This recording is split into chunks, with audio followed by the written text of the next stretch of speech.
So this is what you like?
Oh, so this is what you like?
Eavesdropper.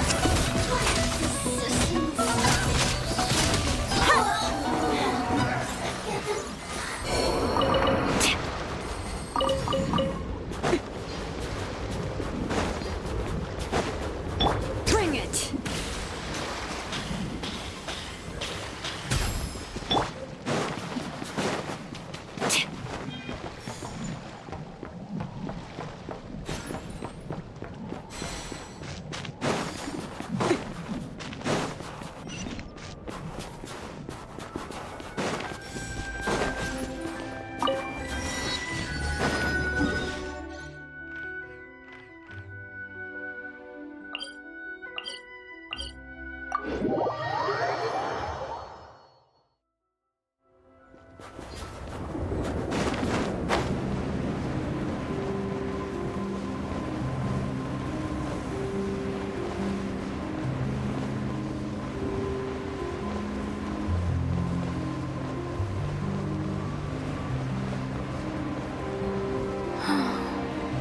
The way it comes floating from on high makes you want to reach out for it.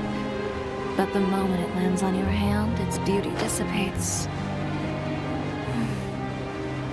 I suppose there are more similarities between snowflakes and fashion than I thought.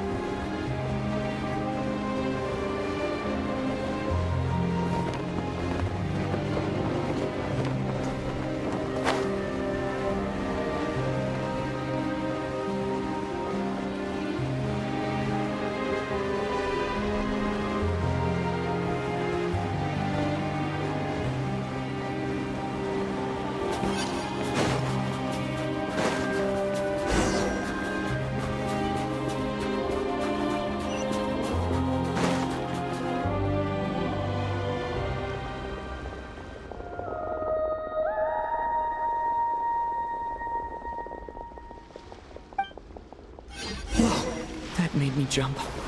Why did so many little animals suddenly scurry over? Strange. They seem to be fleeing from something.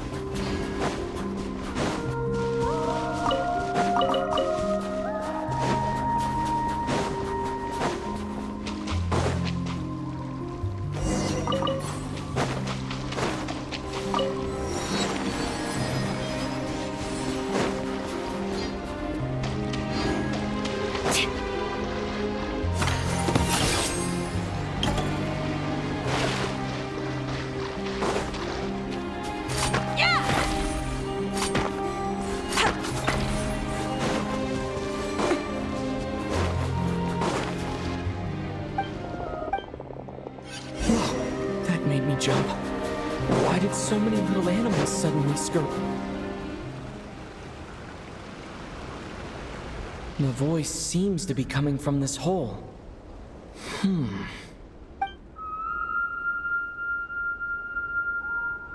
My ears... they're ringing non-stop. Why does this voice sound so familiar? Should I jump down? Who knows what sort of trouble could be waiting? Right. Let me test the waters first. Hello? Come out of there! No response. This sudden silence is even more unsettling. But what exactly is down there? Well, there might be trouble, but there could also be treasure. Might as well take a look. If I encounter any danger, I'll make a quick exit.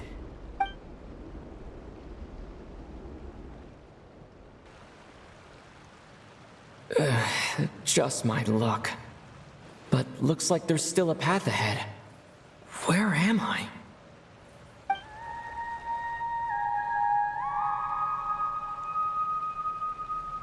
This is the same singing as before. I should follow the voice.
A huge shell.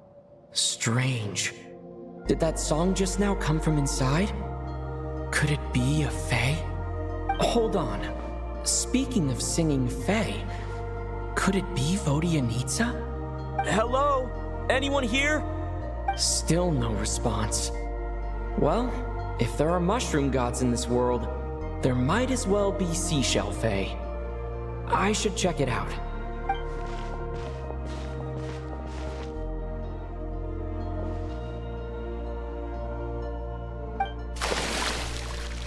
Traveler? Don't sound so surprised. Who else were you expecting? A lost little Snegoroshka? A Vila who took a wrong turn? A Domovoy stranded in the middle of nowhere? Because my private practice room is so well hidden, obviously. No one stumbles upon this place on purpose. Oh, that. Yeah, I originally planned to channel some water over there and completely seal it off. But I asked a bunch of engineers, and they all said blowing up the cave's rock wall could cause landslides, avalanches, surface cracks, all kinds of bad things. Anyway, it'd be a huge pain. Plus, if the cave's original structure was destroyed, its acoustics would be ruined too, and then I wouldn't even be able to use it for practice. So, I gave up. And anyway, it's just like you said. Not many people would dare to jump down from up there. I'm not answering that question, because you haven't answered mine. Who else were you expecting to see here? One person asks, the other person answers. Then comes the next question. That's how polite conversation should go. Oh, I see. In that case, why did you hesitate at the entrance for so long? I heard your footsteps through the ice the minute you got to the entrance of the cave.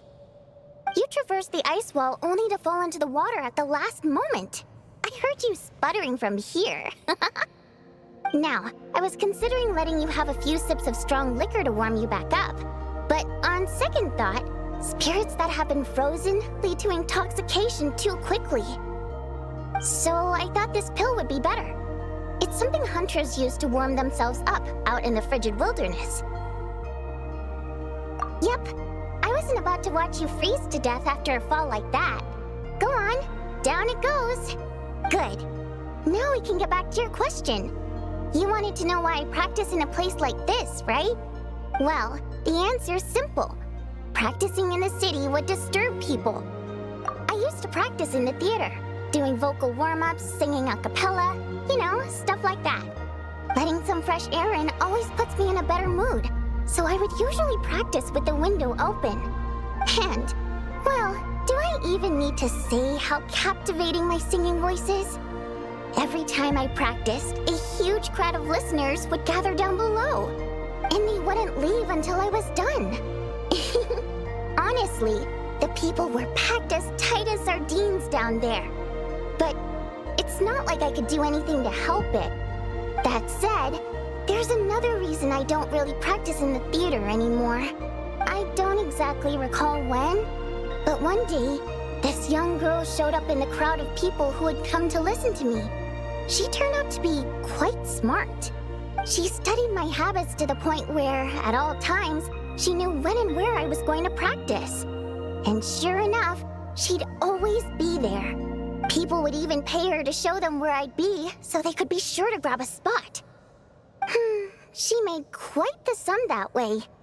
Now and then, she'd even send me a basket of flowers with a thick handwritten letter tucked inside. The letters weren't anything special, mostly the same flattery I've heard 10,000 times. And they read a tad awkwardly, too. But at least they were sincere.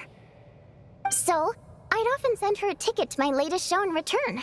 I thought it'd make her happy. I like people who chase after what they love with all their might, but still have some smarts to show for it. I think people like that are fun and cute. I would have loved for her fun to continue. She changed. She no longer came to my practice sessions because she liked to hear me sing. She just wanted to make Mora. Lots and lots of it. Enough that she could put all the relentless celebrity chasing behind her. That much I wouldn't have minded, but then I discovered at some point she started selling every single ticket I sent her for several times the price.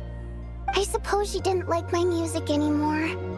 The innocent version of her who was just there for the love of my voice was no more. In human terms, she grew up. I no longer found her cute, fun, or interesting. And I certainly didn't want to play with her anymore, so I moved to a different practice location. I won't meet anyone interesting here, of course.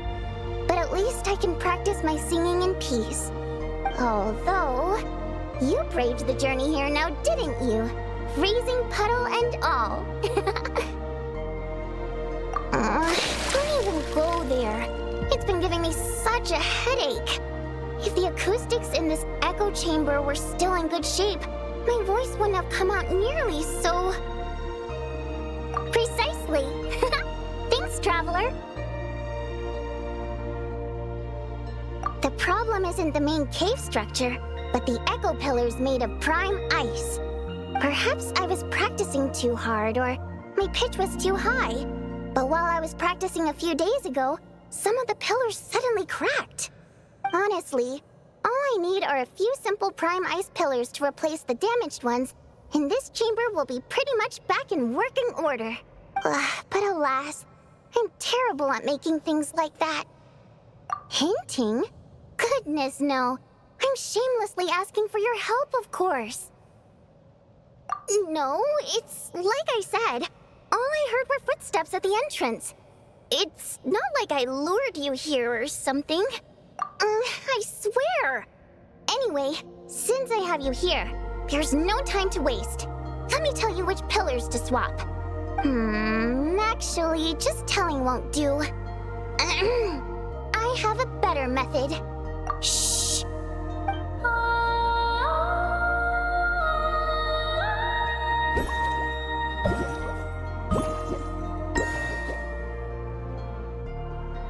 go. See those brightly illuminated prime ice pillars? Those are the broken ones. That goes without saying. Otherwise, I wouldn't be nearly so invested in all this. Anyway, I'm counting on you, Traveler. If you forget which prime ice pillars are broken, just come back and I'll show you again.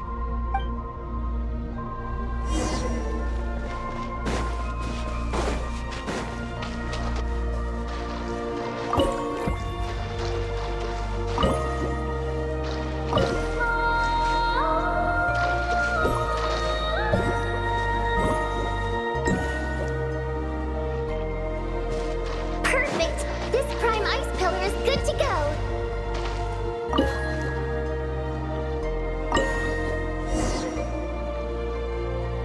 Oh, I knew I could count on you! It turned out beautiful! The positioning of these prime ice pillars is perfect! Now then, let me test them out.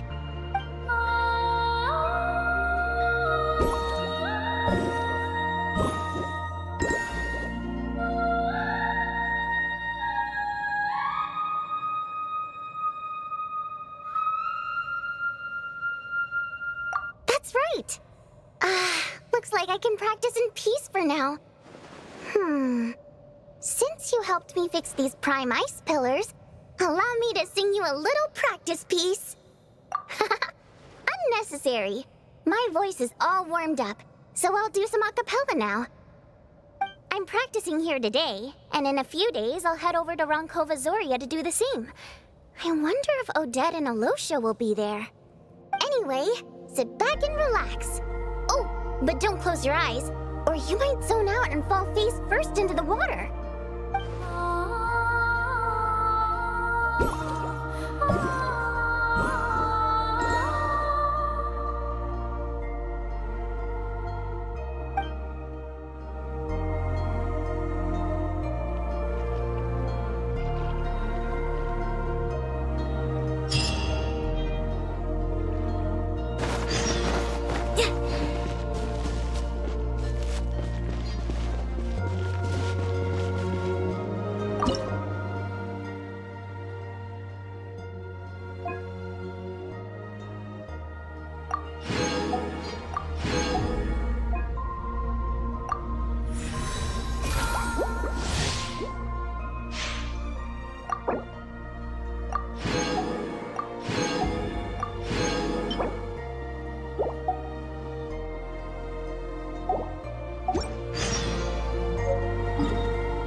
So this is what you like?